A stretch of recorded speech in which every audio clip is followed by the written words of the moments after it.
I've always been a go-getter. I dream big and have a bigger drive to chase them. 3 years ago, all of my dreams were put on hold due to my eczema. From competing in pageants to sharing my story with millions of people, my eczema did not stop me from what I love to do. My name is Cramond, and I am an Eczema Warrior. I've been competing in pageants since I was about 8 years old. When I decided to start taking pageants seriously, my eczema decided to be a factor in my life. My eczema journey started at the end of 2019. I started noticing little red bumps on my face and my neck, on my shoulders. I didn't think too much of it until my boss sent me home from work and said that I should go to the ER because he couldn't have me serving tables looking like I had a disease. That was the first instance eczema came into my life, and that was the first time I realized I have a problem going on. In the fall of 2020, it wasn't until I won the title of Miss for Louisiana that I started taking my skin seriously. Having a title, we have to make appearances and speak to large crowds, and you have to do that looking good and having healthy skin, but that's kind of hard to do with eczema.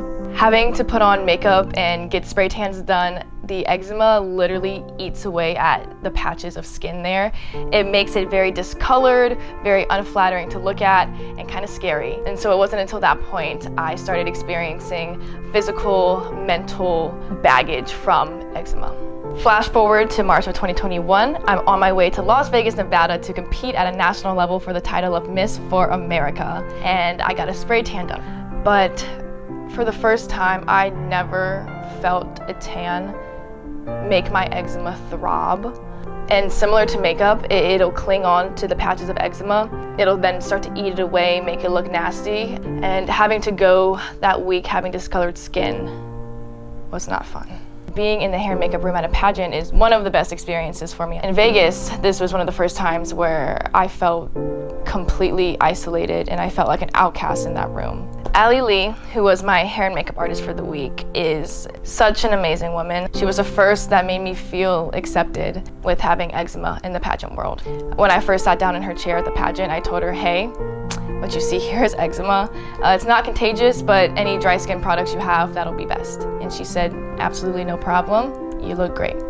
And that entire week, she made me feel so beautiful. She made me forget about my eczema because of how nice and positive and accepting she was of my condition. And just because she could feel how insecure and how much of a toll it did take on me, she made sure to make me feel loved in that makeup room. The competition was starting and we were getting ready for the swimsuit portion. Backstage changing, I started having feelings of conflict seeing the other girls. I started becoming very self-conscious solely because of my skin, and I hated that feeling. I even started debating if I should even walk out on that stage. I didn't want my eczema to determine what I did because I love competing. I love getting on stage and performing, and I didn't want my eczema to take that away from me. Behind the curtain, it was such a roller coaster of emotions. Next thing I know, they were calling me up to go walk, and I stepped out on stage and immediately felt embarrassment because I felt my eczema shine through that makeup, and I couldn't have been more ashamed and more disgusted with myself. It takes away from my passion and my love, and I hate that I let my eczema do that. By the end of that pageant week, my skin was completely dead. It hurt to move, turn my neck, put my glasses on my face. I wanted to leave early because I was in so much pain. Once I got home, I went straight to the dermatologist and I got an allergy patch test done. That entire experience was an absolute nightmare because it was constantly itchy, so uncomfortable. Going through all that every single day, I felt completely hopeless and I didn't think fighting was worth it anymore. And during one of those nights where I was just staring at the ceiling, I remember thinking to myself, like, if I have to go through this and feel this tense and have this much anxiety all the time because of my skin, I don't know if I can do that for the rest of my life. July of 2021, I went back to my dermatologist. She asked me if I heard about Dupixent. I said no. And she explained to me that it was an injection. I was so desperate. I was willing to do, take, say anything that would heal my eczema. just during the first couple of months, I saw a drastic change in my skin. It probably cleared up a good 90% of my eczema, and I could have not been more happy. For the first time in 3 years, I finally had my skin back. And for the first time in a long time, I didn't feel disgusted with myself whenever I looked in the mirror. Flash forward to February of 2022. I've been on Dupixent for 9 months at this point, and my big state USA pageant's coming up. In pageants, you want to have some sort of platform or something you advocate for. And for 3 years straight, I had no idea what to talk about. Lo and behold, it was right in front of my face the whole time, and now I want to share my eczema story. A part of the healing process, I decided to make a 7-second video showcasing my eczema, getting my Dupixent injection, and a few photos of my flare-ups.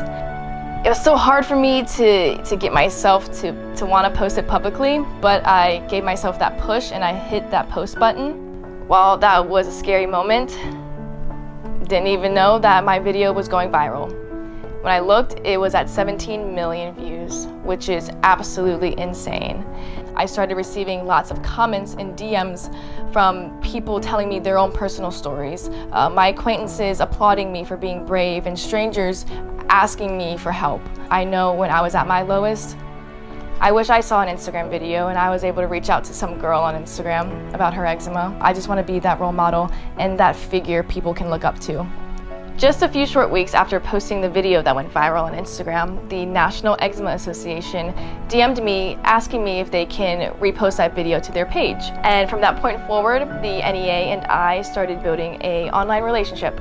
Just a few weeks later, NEA reached out again, inviting me to come to their expo event and to be a part of their Eczema Unscripted series, which was an absolute crazy opportunity. I was so grateful and thankful. Getting to the expo and just the experience as a whole was life-changing. It was one of the best things I could have done. I learned so much, met amazing people, and just by hearing other stories and realizing that people with eczema experience the same thing, there was this sort of unspoken bond between all of us, of this understanding and love for one another. My biggest takeaway from the expo is realizing that I am worthy of achieving what I want to achieve, doing what I want to do, regardless of my eczema. Aside from being a full-time student, I'm assigned actor, model, influencer, and pageant girl. I'm currently an NEA ambassador. I'm more involved than ever with the eczema community over social media, and I plan on staying an inspiration to those who may be seeking help regarding their own eczema. Eczema played a huge part in my life and shaped me as an individual. However, I'm grateful for the experience it gave me because I would not be the person I am today without that. God gives his strongest warriors the toughest battles, and I am proud to be an eczema warrior.